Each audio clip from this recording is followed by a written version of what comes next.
Hello everyone, welcome to EPG Pathshala. I'm Ritu Khosla, Assistant Professor in the Department of Political Science, MCM DIV College for Women, Chandigarh. Today we'll be studying the paper State Politics in India, and the lesson that I am going to teach you today is recent demand for the division of new states. Now if we talk about this topic, we have the threefold objective. The first, to explore the demands, why these demands have emerged up, what are the reasons behind that. Second, shift in the nature of these demands. And third, we will take up the study of Telangana movement. Now, recent India, it has witnessed an upsurge in the demand for new states. Though such demands, they have not been new one to the Indian state, but as the history of India, it shows ample of such examples where the states, they have been demanding separate statehood. The shift that has emerged is in the nature of these demands. Earlier, the demands, they were mainly based on the basis of language and ethnicity, and now they are mainly on the basis of economic development and better administrative participation. So the unequal development of the regions, the unequal access to the political power and the economic reforms all have led to the demands for the creation of new states. In 2000, 3 new states were created, namely, we had Uttarakhand or Uttaranchal out of Uttar Pradesh, we had Jharkhand out of Bihar, and we had Chhattisgarh out of eastern Madhya Pradesh. Now, these 3 states which were newly created, it created a renewed assumption. That is, now the demand, it was made from already that the states which were created in the early 1950s. In early 1950s, there was linguistic reorganization of the states and the larger states was made. But now the demands are more for the smaller states. And other such demands which have emerged include, we have Harit Pradesh, Purvanchal, we have Awadh Pradesh out of Uttar Pradesh, we have Kurg in Karnataka, Mithilanchal in Bihar, we have Rashtra in Gujarat, Kurg in Karnataka, and so on. Now, if you look at the map, at the slide which is available, the one which are in white, they are the current states, and the one that you see in pink, the yellow, the green, all these are the aspirant states in the Indian Union. And if these states are created, you can look into the things that what will be the new structure of the Indian state. Now the question arises, why the small states are required, or what are the reasons for the new states? Now the arguments in the favor of the new states, they have the administrative, economic and political manifestations, and partly it can also be attributed to the flexible nature of the Indian constitution. As Harihar Bhattacharya, he notes that Indian Parliament, by a simple majority, it under Article 3 and 4 of the Indian Constitution, it can change the territory or the boundaries of the states. And for this, they do not require even the permission of the states. So by the law, the Parliament, it can change the boundaries of the state by adding 2 or more regions, or by separating 2 regions and joining them. Or it can diminish the area of the state, and it can even increase the area of the state. So hence we find that in this, the states, they do not have much say. The main role is played by the majority party at the center. Administratively, the creation of the smaller states, they are justified on the grounds that at present the Indian states, they are very large in size. That is why few regions, they remain underdeveloped. And if we will have a smaller state, then it will lead to better administrative efficiency, and it will lead to more transparency, and even there will be better people's participation in the political process. Thus, there will be more proximity of people with the institutions of centers of power. So this was the reason on the administrative grounds. Politically speaking, the reasons behind the creation of new states can be traced back to the 1980s, when there was decline in the system of Congress era. The Congress system was on decline, and this had the consequences on the Indian political system as well, as this led to the regionalization of party system. So many state and regional parties, they just emerged up and they started demanding their share in the political processes.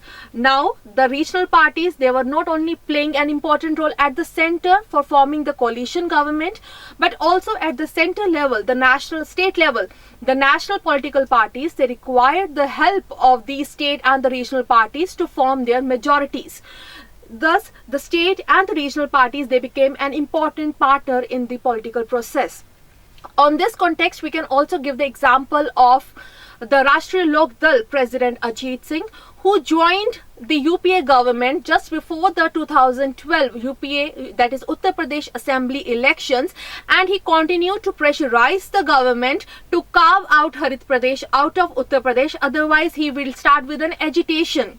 The demand for the creation of new states, it is the result of the support by both the national and the state level parties. So this we can compare to that of the era of 1950s, when the strong centralized leadership was against the creation of smaller states. And at present, both the state level as well as the national level parties, they are supporting this system. So on this, Ashutosh Kumar argues, this is for PPT, new wave of reorganization was supported by all parties, in particular the two polity-wide parties.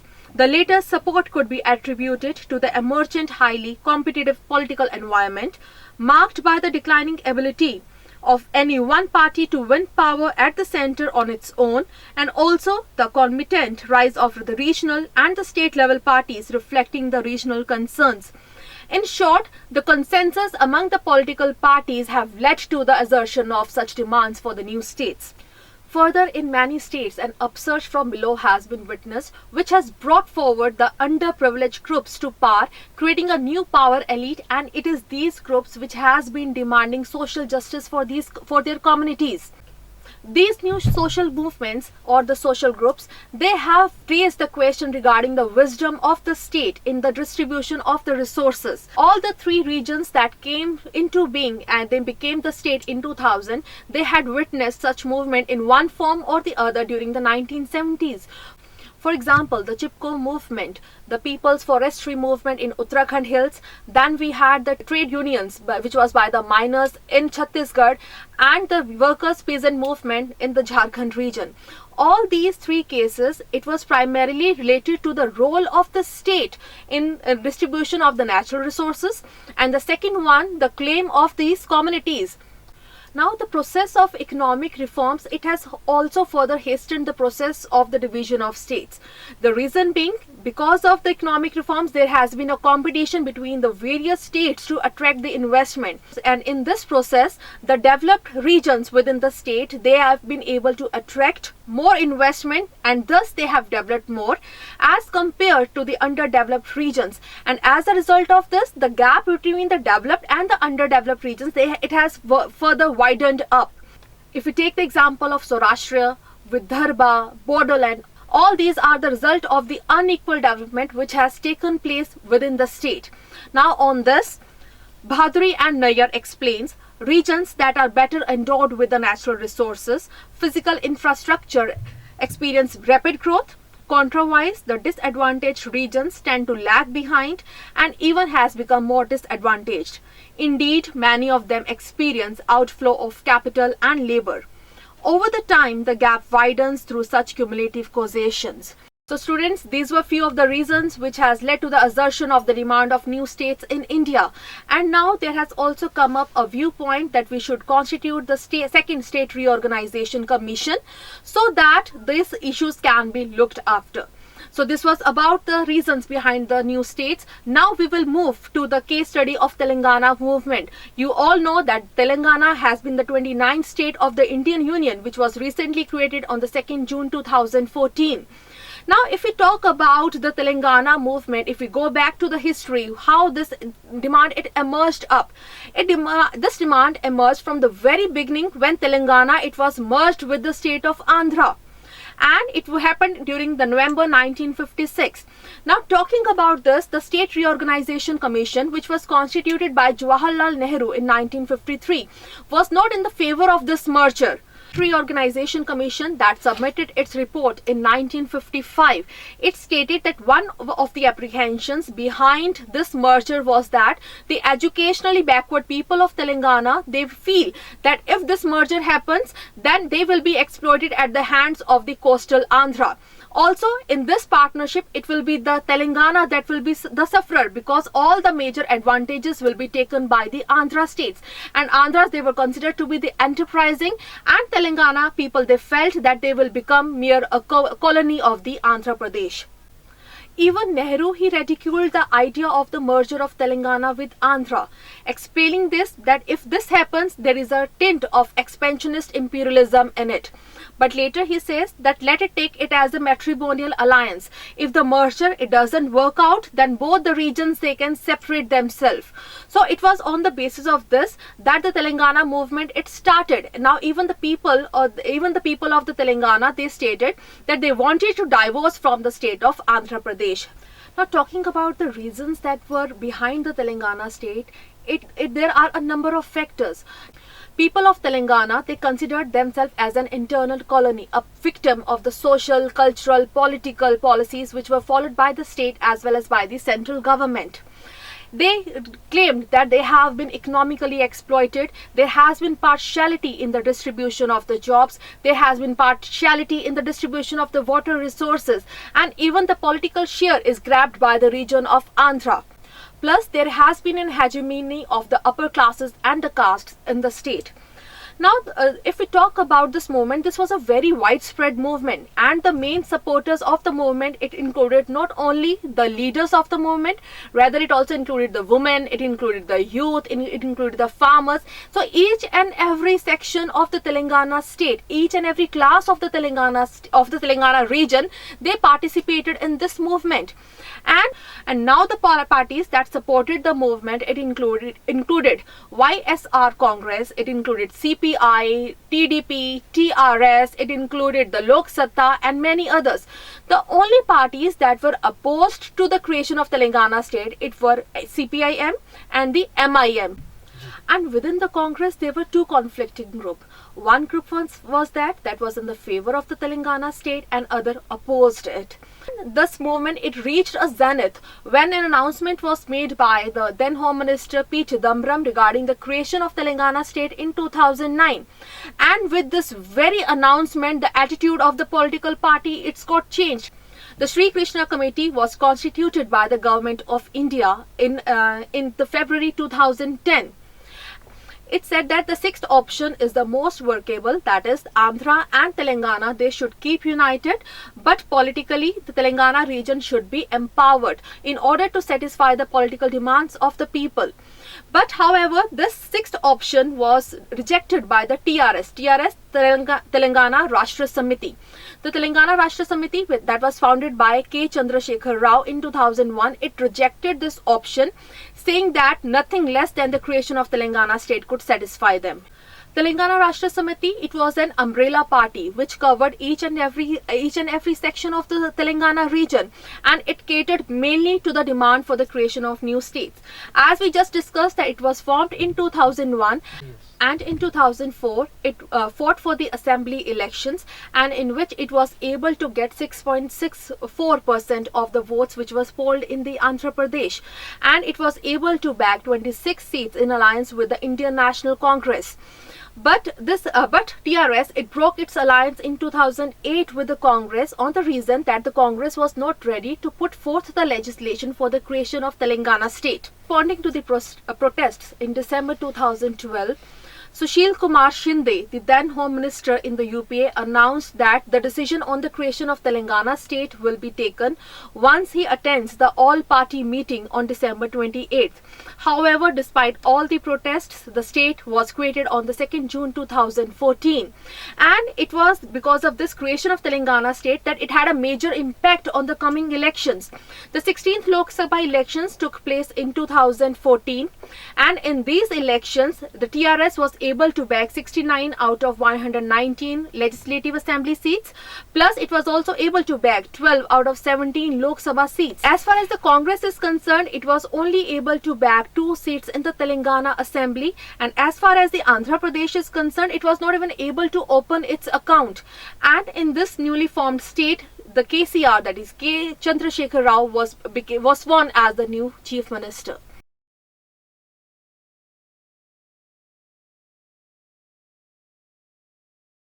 Now, another objective of our study is to consider the case of Gorkhaland movement. So Gorkhaland is the name that has been proposed for the state that would comprise of the regions of Darjeeling, Kalimpong and Kurseong. Along with that, the supporters of the Gorkhaland movement, they also demand that 398 contiguous and non-contiguous mausoleas of the Terai and the Duars areas of Siliguri and Jalpaiguri should also be included in the state. Now the question arises, why this demand has come up? What are the basic issues and concerns of the Gorkhaland movement? The prime reason behind the demand for the Gorkhaland is the issue of development of the language, identity and culture of the Gorkha minority community which is staying in West Bengal. Identity being the main issue, the people, they feel that they are not treated as the part of the state, nor they are treated as the part of the country. So there is an identity crisis of the people which are staying in that region, that is of the Gorkha community. That is why they are demanding, if they will have a separate Gorkhaland for their own, then they will be able to resolve this identity crisis and they will have a say in the Indian Union also. They say just like we have Punjab for Punjabis, we have Bihar for Biharis, they will have Gorkhaland for the Gorkha community. Now, if we talk about why this identity crisis it came into a region, why it emerged up, they give the reason that Indian government had made a treaty with Nepal, that was Indo-Nepal Friendship Treaty in 1950, and because of that thing, there has been no distinction between the Indian Gorkhas and between that of the Nepali Gorkhas, and in this process, they are the one who has been suffering. They are the one who are treated as the foreigners. It is not only this, they also raise up the issue concern that there has also been anti-foreigners movement in the northeastern states. In 1979, the anti-foreigner movements they started, and within a single day, 17,000 Gorkhas they had to flee from Meghalaya to Birnihat town of Assam Meghalaya border. So this is just one of the concern of the movement. Another issue or another concern of the movement is the economic deprivation of the region. Since the post-colonial years, the economic backwardness and the deprivation, it has become a concern, and the people in the region feel that they have been debarred from all the facilities because they belong to an indigenous group. If we talk about the main economy, the main economic source of the region, that is timber, it is tourism and it is tea.